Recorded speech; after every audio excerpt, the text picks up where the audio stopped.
warahmatullahi wabarakatuh. Halo Sobat Cakap, kembali lagi bersama saya Citra Andian di podcast Basa Basi. Bahas sana, bahas sini. Nah, Sobat Cakap, podcast Basa Basi ini didirikan oleh Prodi Pendidikan Bahasa Indonesia di Universitas PGRI Adibuana Surabaya. Untuk Sobat Cakap yang masih bingung nih, mau pilih kampus di mana dan mau pilih prodi apa, kalian bisa pilih Prodi Pendidikan Bahasa Indonesia di Universitas PGRI Adibuana Surabaya. Kenapa? Karena Prodi Pendidikan Bahasa Indonesia di sini sudah terakreditasi unggul. Jadi kalian tidak usah ragu-ragu ya untuk mendaftar di sini. Nah, pada podcast kali ini kita akan membahas topik yang paling penting dalam dunia pendidikan, yaitu program PPG Prajabatan. Saya Citra Andian akan memandu podcast pada hari ini dan sebagai narasumber kita memiliki Kak Yulia Wulandari yang telah berpengalaman dalam dunia pendidikan dan memiliki wawasan yang luas mengenai program PPG Prajabatan. Ya, langsung saja kita perkenalan ya terlebih dahulu kepada Kak Yulia. Halo Kak Yulia. Halo. Apa kabar? Baik. Boleh perkenalan diri terlebih dahulu Kak, dari angkatan berapa dan kelas apa dulu nih? Ya, saya alumni Pendidikan Bahasa Indonesia, lulus kemarin tahun 2023. Dulunya itu angkatan 2019 kelas B, kelas siang. Oh, ya, jadi Sobat Cakap, Kak Yulia ini adalah salah satu alumni Prodi Pendidikan Bahasa Indonesia yang telah mengikuti program PPG Prajabatan. Langsung saja kita tanya-tanya nih. Boleh nih Kak diceritakan apa itu program PPG Prajabatan dan mengapa program ini tuh penting? Program PPG Prajabatan sendiri adalah program yang dibawahi oleh Kemdikbud bagi calon guru untuk mendapatkan sertifikat pendidik. Jadi program ini juga berfungsi sebagai untuk meningkatkan keterampilan, mendidik dan mengajar calon guru sebagai nantinya menjadi guru profesional. Oh ya, menarik ya. Bagaimana sih proses seleksi dan pendaftarannya? Nah ya, jadi dulu saya ini kan gelombang 1 2024. Oh, masih baru. Iya, masih baru. Iya. Masih 1 bulan lebih, 1 bulan setengah masuk perkuliahan ini. Jadi dulu waktu pendaftaran itu di 2023 bulan pembukaan pendaftarannya itu bulan Oktober kalau nggak salah. Tapi saya daftarnya itu awal November menjelang penutupan. Jadi untuk pendaftaran sendiri itu biayanya 200.000. Terus setelah mendaftar ada melanjutkan berbagai tes itu. Jadi untuk seleksi masuk PPG itu ada 3 tahap tes. Yang pertama itu tes administrasi, yang kedua tes substansif kalau nggak salah, tes tulis gitu. Tes tulis menggunakan komputer, CBT. Lalu yang terakhir tes wawancara. Nah, ketiga tes ini tuh ada tahapannya dan saling terkaitan. Kalau nggak lolos satu tes nggak bisa lanjut ke selanjutnya, dan itu saling terkaitan. Yang pertama kan tes administrasi. Itu tesnya itu membuat isainya tentang pengalaman sebelumnya yang telah didapat waktu perkuliahan atau pengalaman lainnya yang berhubungan dengan kependidikan, keguruan, seperti itu. Lalu yang kedua itu tes substansif. Itu tesnya ada 2 jenis tes. Yang pertama itu tes literasi numerasi, dan yang kedua itu tes bidang studi.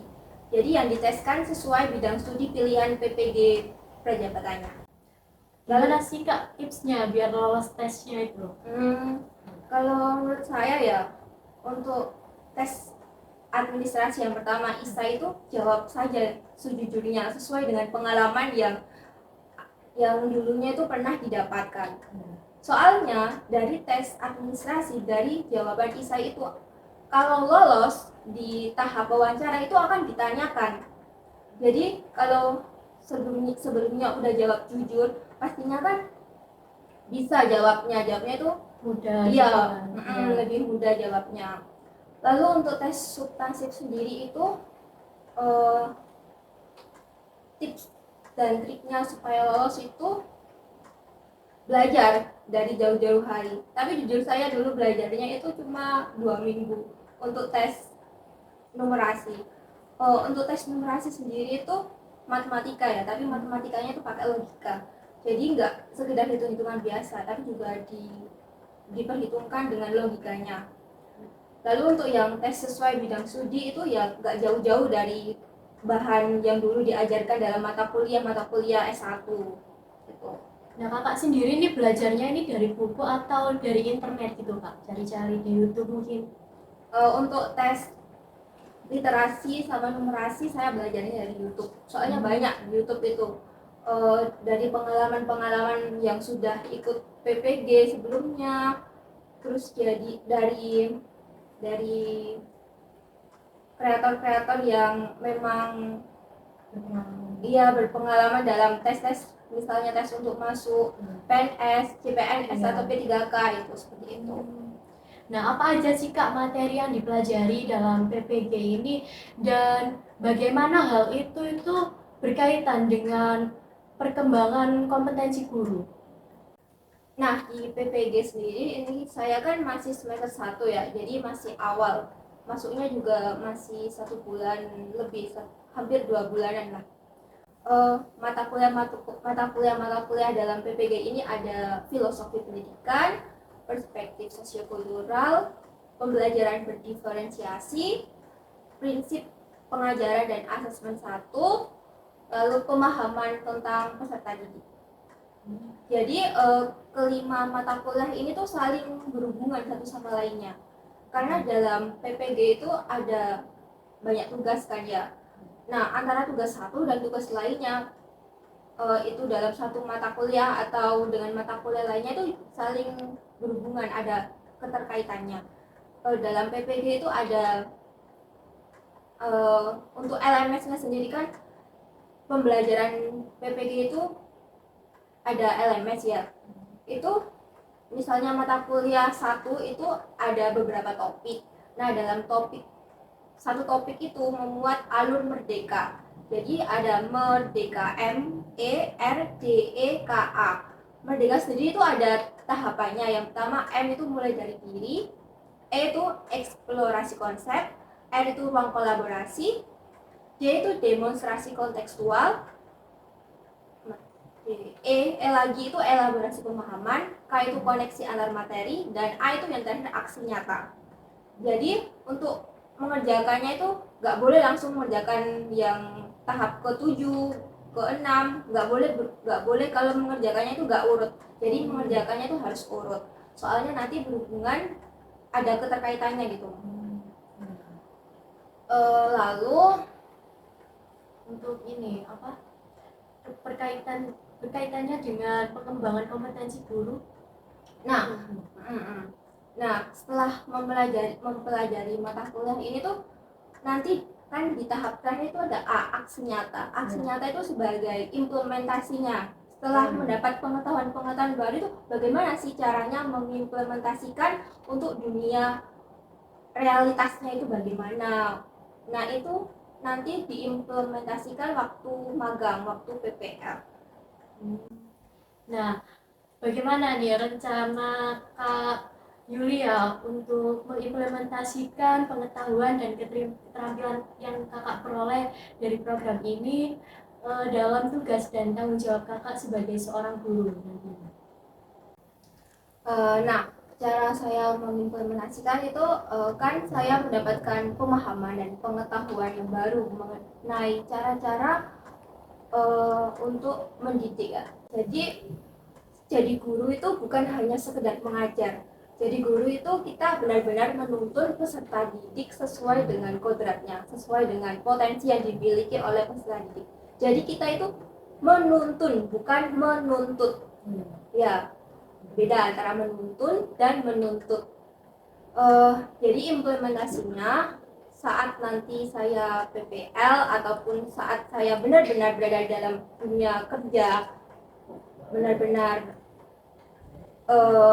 kerja sebagai guru, Saya akan menuntun peserta didik sesuai dengan potensi yang dimilikinya, sesuai dengan kelebihannya.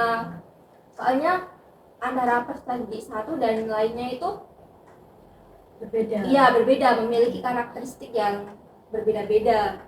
Lalu